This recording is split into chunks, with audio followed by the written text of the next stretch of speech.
Hello, dears, and welcome back to the channel Benidorm Ana. Spain is officially in a heat wave right now, and today and tomorrow will be the worst days, which is why we're hiding in the shade of our terrace to avoid unnecessary issues related with extreme sun exposure. And we have quite a few interesting news for you today, so stay tuned up until the end. Let's start today's Spain news update. First of all, as usual, let's talk about the situation in tourism. As you all know, we've been monitoring the situation for quite a while, and to be honest with you, we kind of feel that it's not as busy as we were promised, and even it's not as busy as it was last year. And we thought, well, maybe we are wrong because we were promised record amounts of people this year, this summer. We were supposed to be fully booked. But now it's all being confirmed by tourism associations. Bookings on the first part of July were 2 points less than they were at the same time in 2023. And exactly the same is happening for the second part of July and probably also for the August months. Why is this happening? Because it's quite expensive. It's more and more expensive to go on holidays. Hotels, even if you can still find cheap places to have some lunch, dinner, breakfast, some snacks and drinks, and some nice places to visit without spending a fortune, hotels is one of the biggest expenses that you will have during your holidays. And even us as tourists, we try and look for bargains, for good deals, book very in advance to get an extra discount. But it is true that it is still very expensive. And Benidorm obviously noticed it. People noticed it. And being also two hottest months of the year, people who came here last year, they've seen a lot of heat waves and they're not going back definitely these times of the year. And those who did not see them obviously are coming if they can afford their holidays. But it is expensive, not gonna lie. The opposite is happening in Alfaz del Pi and Albir, which is a paradise village situated between Benidorm and Altea. I have a couple of videos of it, so if you're interested, just go to the playlist, search for Albir, and you will be able to enjoy a nice video and maybe explore the area that you didn't even know existed. It might be very interesting for you. There's a lot of quality restaurants, bars, and cafeterias here. Incredible food, snacks, cocktails. Nice beach line, ideal for sports, snorkeling, to the gorgeous natural park with a lighthouse walk. There are so many places here to explore. And our area, Alfas and Albir in particular, actually are fully booked. How is that possible? Benidorm is not. It's around 80% of occupancy right now on average, which is really low comparing to the last year. We'll see how it goes. And I'm quite sure a lot of you noticed this change if you were here on holidays right now and last year, so you will be able to compare. So unless things happen, less and less people will be coming in summer and more people will be coming outside the peak summer season due to the prices. They're way better, and due to the climate as well. The second news that I wanted to share with you all is about a news that we received a day or two ago, and it is about Benidorm Beach Line. Benidorm forbids to smoke on the two most emblematic Benidorm beaches, which is Benidorm Levante Beach and Benidorm Poniente Beach. There were already recommendations for quite a while. Please do not smoke, or it's desired not to smoke here. You know, there were campaigns advertising it, but in reality, it wasn't the case. People were still smoking. And if you were coming with smaller children, with babies, or you simply do not smoke and there's someone right next to you smoking and all of it goes directly into your face, it's not a pleasant thing to do. The bad thing is it's not being forbidden in the whole area so far, just yet. I know there are some smokers here on the channel, but obviously you need to think about other people too. If you're smoking, it's fine. It's your decision, obviously. You're free to do that, but you need to think that it's the same as if as if someone would be spitting on you, you know, as if someone would be coughing on you. You know, it's just why other people need to have what you are having. Like, there needs to be some respect, okay, about all of this. And So far, the areas that will have already have, by the way, the signs of forbidden to smoke here, smoke-free area, are the mobility access areas. On the Levante beach and on the Poniente beach, there are two areas where people with the mobility issues, with wheelchair, with those who cannot walk very well towards the beach, these areas are made accessible for it, and there are special lifeguards who are there, and they have special like equipment to be able to sit you down inside and bring you inside of the sea so that you could also enjoy the beach day here in Benidorm town. Thus, these areas, Levante and Poniente Beach, already are smoke free. It's forbidden to smoke there. We don't have any information about the fines already, but I do think that we're all adults here. So if it is forbidden to smoke, people should respect it. I mean, there shouldn't be any kind of issues. We're not children any longer, you know. So if it says it's not possible, it's not possible. The town hall, however, is talking about that this is probably going to be a new era of non-smoking areas in Benidorm town, and that shortly, we don't know when, maybe it's this year, maybe it's next year, we will see, but eventually the beach lines, as it is already in some other beach areas in Costa Blanca, it will be forbidden to smoke on the beach itself, like directly on the whole entire beach. I do think it is positive. There are some points where people are able to smoke slightly outside the beach or in the areas that there's no people around, no children around, you know. It's not as people are being said you cannot smoke anywhere if it's not at your house, you know. It's not the case. There are specific points where you are able to do so, but I do think that there should also be a stipulated areas, designated areas, where you could say, okay, I'm not allowed to smoke here, but where can I? You know, there should be alternative for those who smoke as well.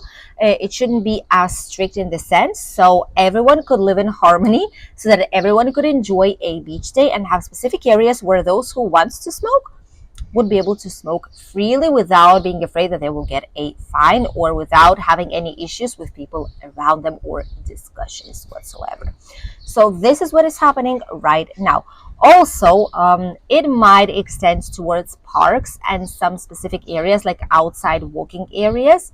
We will see how it goes. It's all in the future. It's not right now. So far, only these two areas is where it is forbidden to smoke in Benidorm town.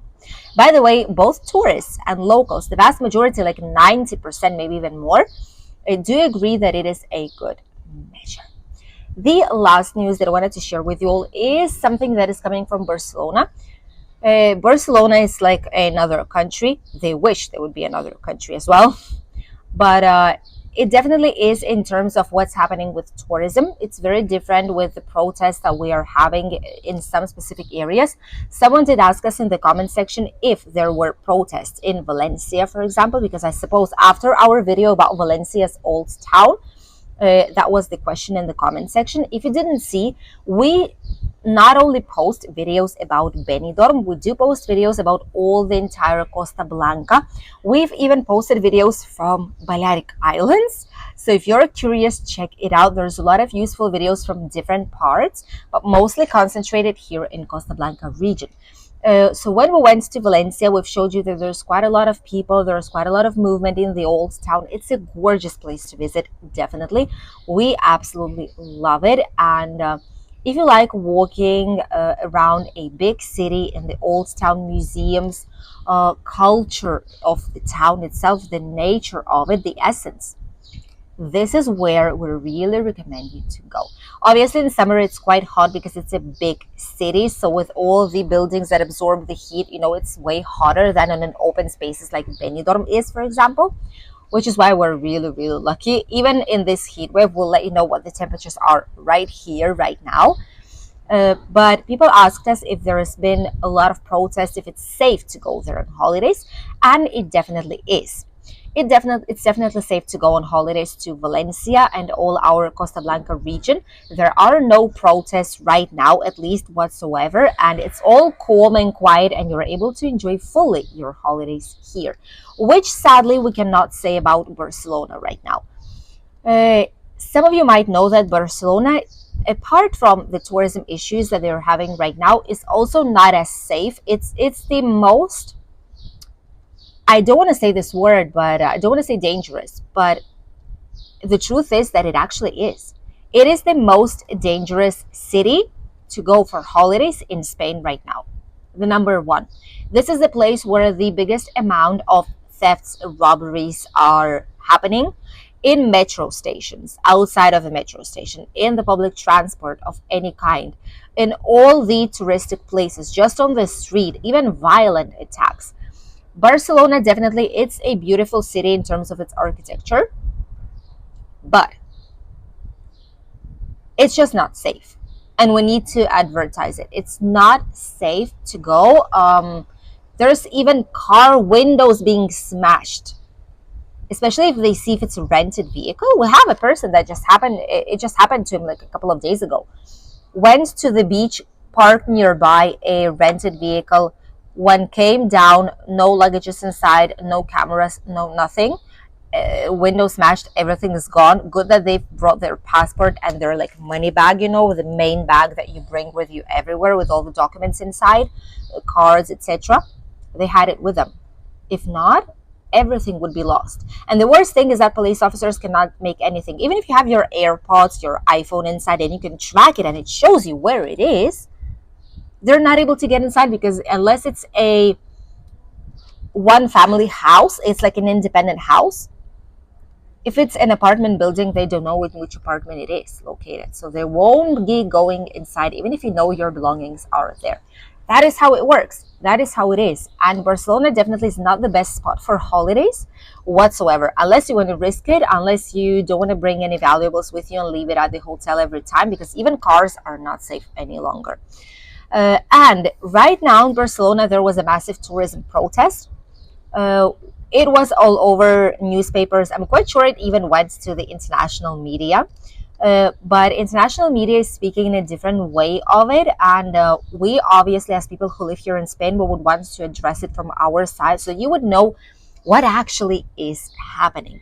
So there was a massive protest in Barcelona with around 3,000 people. They were doing things that obviously will make people, tourists mostly, very, very uncomfortable. From one side, I can understand them, because as a person who lives in the city, imagine you're living in a touristic city. Imagine that from one day to the other, all the apartments above you, below you, the left to the right are touristic apartments. You have noise nonstop of luggages, constant noise, constant music, partying. Have people all over the streets, drunk people at night, fights, thefts, robberies. The house that you're renting is no longer 500 but 1,500 euros a month rent. It's just a bizarre situation. Some things are just too much in Barcelona, which is why people are tired of it. And if the government is not doing anything, then they take the justice in their own hands. These are not violent protests, as some international newspapers might state. These are not violent ones. What people were doing is, it's like a psychological war. What these people were doing is two things. One of them, I didn't like it. Uh, First thing is that they were getting like police tapes, like they, when they put attention or do not cross, whatever it is. So these types of tapes, they were taking them and they were closing down, putting them around terraces of bars, restaurants, and cafeterias. And this is one thing. And the second thing is, not all of them, but some of them were having like these water guns, like water things, and they've sprayed the water onto tourists. This is a thing that I did not like personally, and I think a lot of people will agree with me. Some of these pictures that you can see actually were showing that those who were on these terraces, those who've seen this, probably won't return to Barcelona from now on. They'll search for another destination, because their faces just tell everything. Very sad situation, because I mean, people are paying big money to come on holidays to Spain, especially Barcelona. It's not a cheap city. So people are contributing with the money to the economy of this region. A lot of these people are well behaved, their families, they are not causing any kind of issues. So it's not entirely fair to do this to them. when the problem is other types of tourism. The problem is the government, the maxified Airbnbs and touristic apartments that simply threw away all the locals from Barcelona that needs to live away from the city now, move out because they're not able to afford, either not able to afford the accommodation any longer, because rents are sky high. By the way, rents went up by 68% right now only this year. So people live in villages outside because they're not able to afford it any longer. And the second and the worst part is that even if you can afford to live there, you won't be willing to because of the constant noise that is happening in the city. So that's why people protest. I just think that tourists that are there right now shouldn't suffer. It's not their fault. They don't know anything about it. They travel. It's the government's fault, local government's fault, who are doing things in a bad way and forcing people to actually look anywhere else to live, because in Barcelona it's simply impossible. And now let's talk about the weather. What is happening, because we are officially in the first ever heat wave of this summer. It's been hot in the previous days, that's true. We've even done a video with a proper hot day in Benidorm town, but now it's different because it's an official heat wave. We have a purple alert, and purple alerts in summer means that it is a heat wave. And it will be touching almost all Spain except for northern regions, which is where it's just gorgeous right now. Beautiful, beautiful summer. More like from northern countries, I must say, but still, those who are coming from the heat, that is ideal part where to travel. And if you don't like high temperatures, it is a heat wave, first one of this summer, probably not the last one, something tells me. But this year it started later than the previous one, which is good. We're really much appreciated. And this heat wave will be here up until Tuesday, probably, which is when it will stabilize more or less. Why it is a heat wave? It's a hot air mass coming from Africa, and it's also bringing up the kalima, the sand particles, the orange sand particles that will be coming to our region these following days. And this brings also a lot of humidity. Yesterday, for example, in the evening, it was very difficult to walk in the streets here in Albir, Benidorm region, because you could feel the humidity on your skin. You in Valencia, it's also quite bad. You could feel like you went to the shower. You just dried yourself with a towel, and a couple of minutes after, you're just stingy. You have sticky from the humidity that is outside. So only air conditioning, not going out outside, helped us yesterday. Today is slightly better. We'll see what's going to be happening in the evening. As for the temperatures today, here we have around 34, I wish to say 33, 34 degrees. Tomorrow around 35, 36. Outside Alicante, just a few kilometers outside, it will reach up until 37, even 40. In Murcia, it's going to be 40. South Spain, Andalusia will be more than 42. So it's quite hard, not going to lie. The good thing is that on Tuesday, it's going to be all gone, and we will recover at least the normal humidity in the air. There's not going to be these sand particles. It's not as bad as in June, where everything was covered. You even could taste it on your teeth, in your nose, in your mouth, in your lungs. That's how bad it was. Hopefully this time it's not going to be as bad with the sand from Africa. The water temperature, which is good because with all this weather, water temperature is just rising. It's around 26.4 degrees right now. It's ideal. It's very, very nice. It's not too hot, the water, not like milk, warm milk, but it's not cold either. It's just gorgeous water temperatures to enjoy a full day on the beach with necessary precautions, sunscreen, sun hat, and a lot of hydration too. Because even if you're going in the water, it's salty water, so bear that in mind. You need to drink usual regular water as well while you are on the beach. Thank you for accompanying us in today's latest news update. We wish you great holidays if you are coming on once. Stay safe and enjoy your trip to the sunny Spain. Bye, dears.